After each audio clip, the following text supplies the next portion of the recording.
Assalamualaikum warahmatullahi wabarakatuh. Selamat siang. Salam sejahtera bagi kita semuanya. Semoga kita senantiasa diberikan kesehatan dimanapun kita berada. Baik, anak-anakku semuanya, hari ini saya akan menjelaskan mengenai materi selanjutnya di KD 2, yaitu persamaan dasar akuntansi itu ya. Materi selanjutnya adalah laporan keuangan.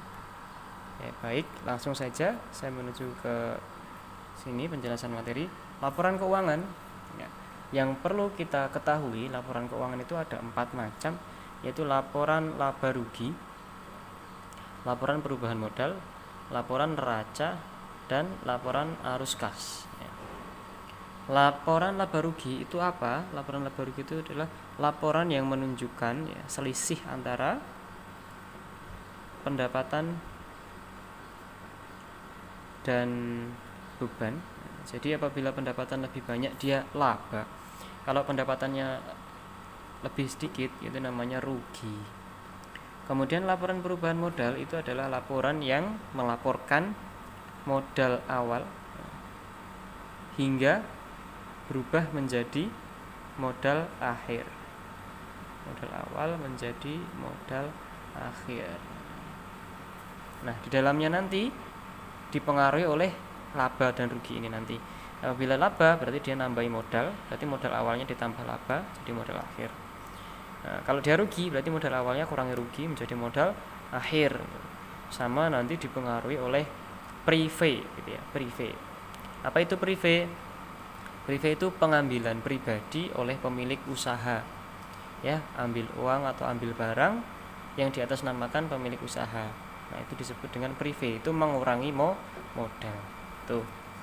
Kemudian laporan neraca adalah laporan posisi keuangan yang melaporkan keadaan harta, utang, modal. Nah, ada berapa hartanya, utangnya berapa, modalnya berapa, tinggal berapa, masih berapa.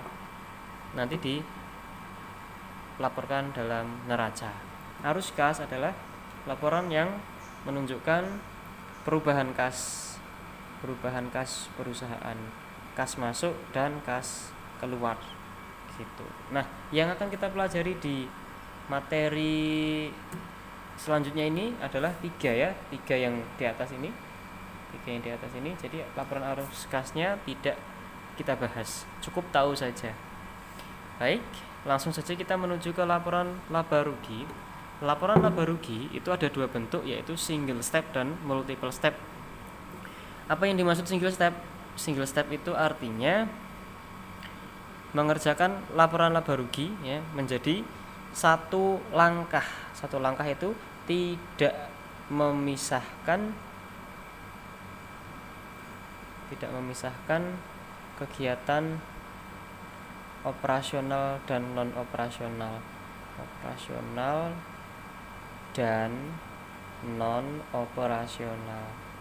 Operasional. Nah, gitu nggih. Tidak memisahkan. Kalau multiple step berarti memisahkan. Oke. Nanti di WhatsApp grup akan Pak Aziz share bentuk dari laporan laba rugi ini. Nah, kita akan belajar dulu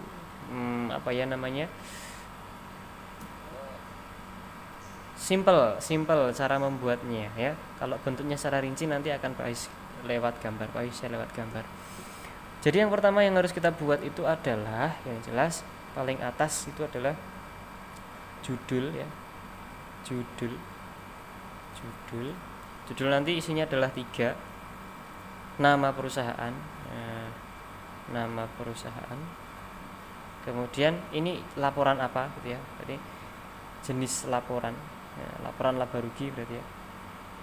Laporan laba rugi. Terus sama periode atau periode pencatatannya gitu nggih. Jenis laporan laba rugi, nama perusahaan dan periodenya. Ada 3 itu yang perlu dicatat. Oke. Yang selanjutnya di bawahnya langsung ya formatnya nanti berarti akan kita tuliskan paling atas itu nanti pendapatan pendapatan langsung jadi satu nggih. Di list semua pendapatannya, pendapatan A, B, C, D. Semuanya RP berapa, RP berapa, RP berapa, RP berapa, ya. Jadi satu. Jadi satu. Tambahkan. Jadi total pendapatannya ketahuan di sini berapa. Terus di bawahnya beban gitu ya. 1, 2, 3 dan seterusnya. Kita jumlahkan juga RP berapa, RP berapa, RP berapa, maka ketahuan ya jumlahnya. Nah, terus jumlah beban ini ya. Total beban ini kita tulisnya di bawah sini, di bawahnya total pendapatan di sini. Nah, jadi dihitung nanti total pendapatan kurangi total beban lah, itulah namanya laba atau ruginya gitu. Kalau hasilnya minus berarti dia rugi, kalau hasilnya plus berarti dia laba. Tuh. Itu kalau single step ya, tidak dipisahkan. Sekarang kita ke yang multiple step. Kalau multiple step nanti dipisahkan antara operasional dan non operasional. Jadi sini nih yang pertama setelah judul ya, nanti terus langsung pendapatan operasional. Ada berapa pendapatan operasionalnya?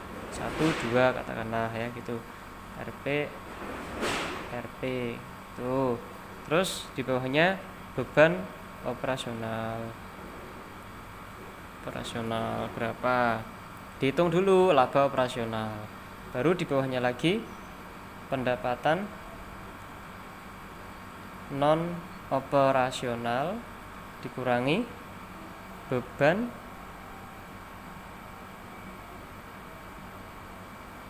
non operasional. Nah, nanti ketemu namanya laba non operasional, baru ditambahkan gitu ya. Laba operasional ditambah laba non operasional, jadinya pasti sama, hasilnya sama, tetapi prosesnya yang berbeda. Yang di sini jadi satu, di sini dipisah operasional dan non operasional gitu. Mohon maaf ini karena yang satu pegang kamera, jadi nulisnya tidak bisa leluasa. Jadi intinya seperti itu. Untuk gambar lebih detail akan Pak Aziz share lewat gambar ya, ada di WhatsApp grup nanti.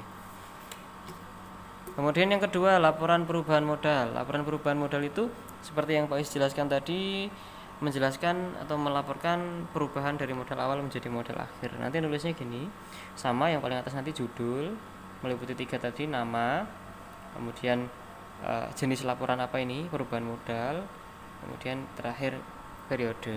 Nah, sekarang cara membuatnya seperti ini. Yang pertama modal awal kita tulis dulu berapa itu, kemudian modal awal ditambah laba kalau dia laba, tapi kalau rugi dikurangi gitu ya. Modal awal tambah labanya bisa di sini RP berapa gitu, kurangi prive itu yang tadi yang Pak Is bilang pengambilan secara pribadi oleh pemilik usaha tadi ya, prive, atau tambahan setoran modal itu bisa ya, tambahan setoran modal juga bisa. Ini dikurangi tuh, sini berapa, ini kurangi ini, hasilnya nanti kan kita tulis di sini. Hasilnya positif ya berarti ditambah, kalau hasilnya negatif ya berarti dikurangi, maka nanti ketahuan namanya modal akhir. Jadi rumusnya adalah modal awal ditambah laba kurangi prive sama dengan modal akhir. Oke. Yang terakhir neraca ini ya sama, ada 2 bentuk, namanya bentuk stafel dan bentuk skontro ya. Skontro 2, sama kayak yang laporan laba rugi tadi juga 2. Kalau stafel sama judul dulu, sama semuanya judul dulu. Bentuk stafel itu adalah atas bawah. Atas bawah itu berarti menempatkan aktivanya di atas, pasifa di bawah. Kalau skontro, aktiva di samping kiri, pasifa di samping kanan. Gitu nggih.